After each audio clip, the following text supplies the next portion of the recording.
Hi everyone, welcome back to another insightful interview on Career Brew. Today we're diving into a topic that's on everyone's mind: impact of artificial intelligence and the general workforce. Joining us today is Dr. David Noye, an expert in AI and its application on employment work. Hi, Dr. Noye. Thank you, Grant. You are welcome. Let's jump right into it. How do Please. you see AI disrupting the general workforce? Yeah, the way I've seen it earlier and then now is that it's going to increase productivity at the workplace. And therefore, it is essential that everybody embrace AI. Okay, that's a good point. That's a good point. So, what is the story behind your career path in AI? And what has your journey been like? Oh, very interesting. This is a very interesting question. Way back in the middle of the 90s, I was studying um, a book on AutoCAD, and there was a small session on artificial intelligence. And I've done those things over and over in my whole life, where they mention a program called Autolisp for artificial intelligence. And I started practicing it when I was in Ghana. And the magic about it is that when you program it, the when you program a solution in using that Autolisp, you only have to put in one or two inputs and it will generate the product for you, or the drawings for you, or the design for you. And that attracted my interest. So once one professor visited Ghana, he lived with us, and he said he was coming back to the US. And he asked me what he can do for me. I said, you should buy me a book on artificial intelligence. He actually did buy the book and sent a book to me. So I was practicing it. Now, when I decided to do my PhD, the professor also sent me admission form. So I completed a form. Incidentally, for that particular program, PhD program, when you're going to do it, you have to write a philosophy. So actually, I migrated from the US to attend school for a PhD to study artificial intelligence in 2002.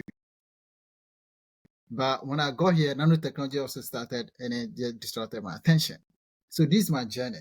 I've always believed in nanotechnology. Artificial intelligence up to now.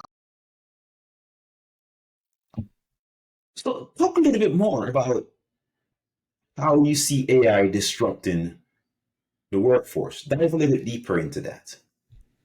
Yeah. So AI is going to definitely disrupt the workforce, and I'll break it into various departments in terms of increasing productivity in all areas.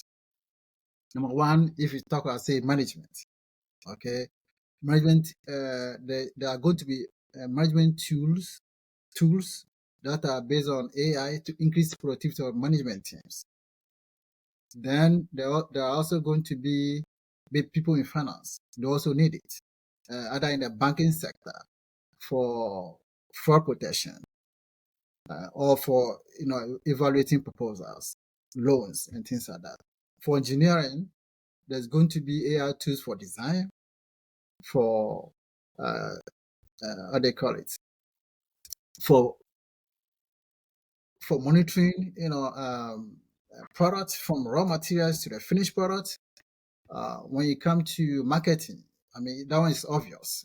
A lot of people are using it, so I don't need to repeat that aspect on the marketing side. Sales, same. I mean, people can get feedback, and then they can generate, the AI can even monitor or send, resend upsell information to the customers. So the disruption is so clear that it's going to affect all sectors of the employment, from administration to manufacturing to sales and then research and development. Wow. That sounds like a significant shift in the job marketplace. Yes. What tools and tips you can give to workers to protect themselves from losing their jobs to AI? I think this is very important, Glenn. This is so important that AI is going to become something like somebody learning mathematics or English or using electricity or water. Therefore, everyone has to apply himself to learn how to use it. Okay, because it's going to feature in almost everything. It's going to be part of our day-to-day lives.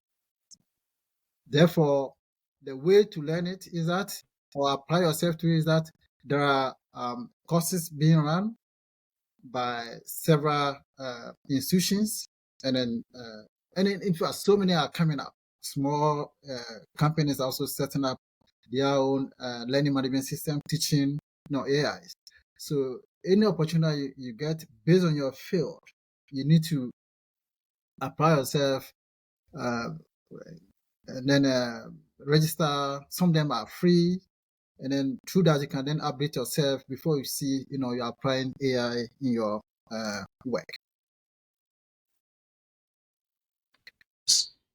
Let's extend it a bit further, because there are different segments: entry level workers and people who are already in their career path, thinking of probably making a transition.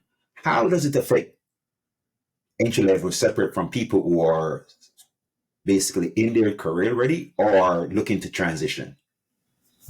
Yeah, the key is that AI is going to be a must. Therefore, if you're an entry level person looking for a job, you must be unaware. You must be aware of AI and at least have a working knowledge of it. It's so critical that you must do that.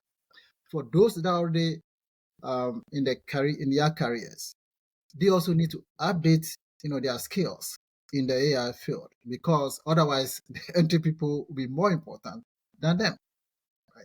But once they are able to update themselves, update their skills level, then there's no reason why maybe an employer will say they want to fire someone, right? Because you don't know how to use AI to help the company to increase productivity, right? And then increase their profit margins. Thank you for that, Dr. Noor. You're welcome. What do you see as the major roadblocks and challenges for the adoption of AI? So there's this, conventional, traditional fear all the time of new things. Okay. And that traditional and conventional fear of anything new is what is, hindering, preventing people from, jumping into learning about AI. I remember, for example, when I was studying nanotechnology, I'm only using it as an analogy to understand what I'm, to explain what I'm going to say. Because the particles are so small that can actually, penetrate your skin, right, and enter into your blood and affect you, right? People were scared about it. But have you heard anybody complain about, nanotechnology killing somebody or nanoparticles killing somebody? No, right? Because measures were put in place to prevent that from happening. Similarly, I believe that the only aspect for me is of concern is ethical aspect, right? Because once there are ethical rules, similarly to the nanotechnology aspect, right? I believe that people should be free and bold and courageous to, learn and then use it. And those also who develop the AI tools must always take into account the ethical aspect. It's so critical. Yeah, because you can control what you put in. So when you are building AI tools, you should always, put the ethical in front, before you deliver your product. So the fear it has always been there. People always fear new things. That's the problem. And that it may affect certain things. But once the ethical aspect is, addressed, we should always be fine. That's a good point. There's a conversation around safety going on currently. Lots of conversation around OpenAI in terms of safety. So, do you think it's actually real, or the safety is not really something we should think about, and therefore it's okay for OpenAI to just keep building their AI? How do you see that impacting the way government regulate AI? No, the safety aspect is so critical, and I do agree that that has to be regulated. The reason is that just think about it this way: that a kid goes to say OpenAI, right? Maybe let's say any other AI want to use any other AI tool, right?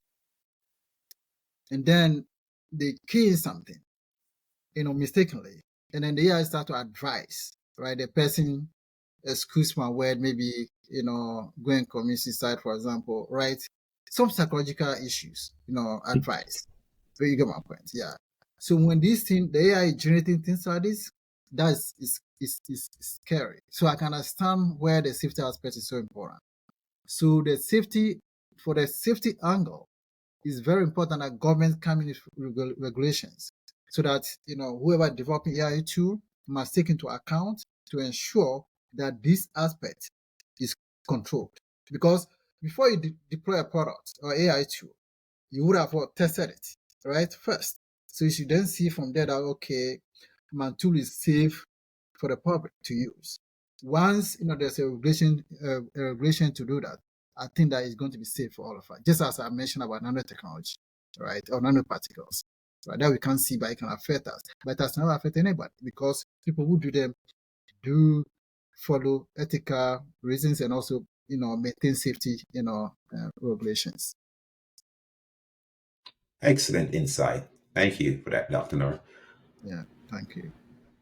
How can companies use AI to be more efficient? How?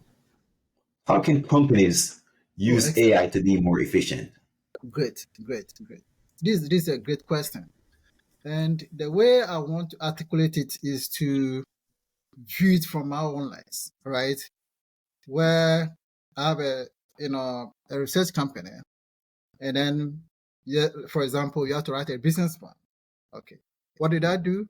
I developed AI tool for writing a business plan, right? So I only have to put in a couple of information, and then the business plan is generated, for example. Then you can share it with investors, stakeholders, banks, and so on and so forth. Similarly, my company largely depends on grant applications, and it takes about 3 months to write a very good grant, 3 to 6 months to write a very good grant, because you have to do a lot of research work before you actually sit down to write your grant. And because of that, I've had to increase productivity. I developed this AI tool for writing proposals, and I've gone ahead to customize them for various sectors. So maybe for energy, for health, for that and that. So once you put in the right input information, it will then generate a proposal for you just within a minute, for example. So the way, and for example, I'm working on AI tool. I've done an MVP for that tool for scientists, for example, or researchers that are into, or pharmacists or medical field that are into material discovery, where it can help you to discover new materials, for example. Okay. And then, for example, also, develop a simulation tool, AI tool, to help, for example, people making computer chips, right, to see the entire, value chain from raw material to, the final product, where they can be able to see how the raw material that they get from different customers, for example, affect the quality of their end product. Okay. And then also there are, situations where it can trigger, for example, preventive maintenance from predictive maintenance, so that people can service the equipment before it actually breaks down. And then it can also tell you that if you put in this raw material from this company A or company B, or this particular raw material, the yield of your chip is going to be high or low, for example, right? And so things like that. So in summary, the AI is going to, for various sectors, the professionals can use the AI to increase their productivity. And that's good for the company and also for themselves and for the whole economy. Those are some excellent insights. Thanks, Dr. Noor. Now you're So it's welcome. clear that adaptability are going to be key in navigating AI disruption. Exactly. Thank you. You are Before we wrap up, are there any final advice that you have for people that you want to share with the audience? You would like to share with the audience? Yeah, that's a great point. And I've had opportunity to attend some conferences on AI. I believe early part of the year, and I have opportunity to interact with people, parents who are scared, and I was telling them that they shouldn't be scared, and that AI, the way they should see AI, there is going to be increased productivity for both students and also for teachers, and that the children should be exposed to it. So for education, for example, I believe that AI is going to, students have to be allowed to use the AI tool, because then you have to examine the students not on existing criteria, but on different criteria. So for example, you know that we've heard this many, many times, which is true, even with AI, that when you put garbage in, you're going to have garbage out. Therefore, if a student hasn't studied, right, and then he doesn't know, for example, how to write a good prompt, for example, he will never, or she will never get correct outcome, right? Therefore, for example, if you have to examine students, you have to examine the way they crafted their prompt, for as an example, right? So the students be allowed. It doesn't also stop students from learning, because, like I just said, for all the various careers, whatever discipline that you choose, you still need to, come out with very intelligent, questions or prompts that will generate the right outcome for you. Now, also in the workplace, also the same. You have to apply yourself to the AI.